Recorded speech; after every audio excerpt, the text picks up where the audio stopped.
Ер нь ингээд нийтлэг нэг тийм алдаа гэдэг юм уу зүйл байгаад байдаг. Алдаа явахад нөгөө малчтын өөрсдийнх нь одоо санхүүгийн боловсрол муугаас болоод альваар өөрсдөө тулгараад байгаа санхүүгийн тэр асуудлаа хуримтлал хадгаламжийг бий болгох замаар биш. Ерөөсөө зээлээр шийддэг л хамгийн том дутагдал гэдэг юм уу тийм л зүйл ажиглагддаг. Тэгээ төслийн зүгээс ч гэсэн бидний хувьд бол энэ байдлыг нь л үзэл бодлол энэ нөгөө нэг хэвссэн ойлголтыг л ерөөсөө үгүй болгох санхүүгээ аль болох эртнээс төлөвлөөд тэгээд тэрнээс ихэ төлөө өнөөдрөөс эхэлж хуримтлал хадгаламжийг бий болгох ийм хуримтлалтай Монгол хүнийг бий болгох гэсэн энэ маань үндсэн бидний тавиад байгаа гол зорилго маань л байгаа.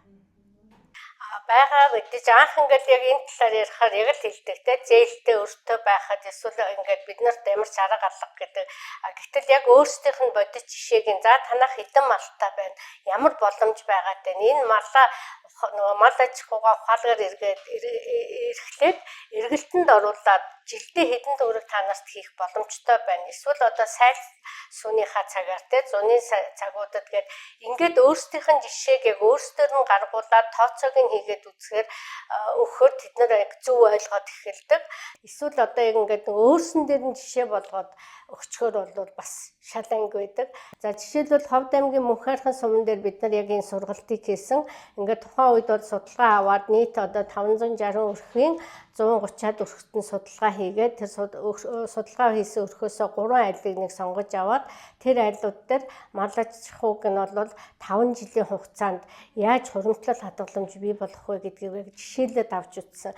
Ингээд жишээ аваад бодоод өгөхөөр тэр сургалтанд суучаад 21 хоногийн дараа би буцаад очисон. Морин өртөө аяллыг үеэр тэгэхэд бол тэр сургалтанд суусан нэг сайлчин бүсгүй би эхлээд ерөөсөө сургалтанд суухаас өмнө хуримтлал хадгаламжийг том дүнгээр нэг удаа айгүй тийм хийдгээ би хийж чадахгүй гэж боддог байсан бол яг сургалтанд суусны дараагаас багаас эхлэх юм байна. Багаар гэх юм байна гэдгийг ойлгосон.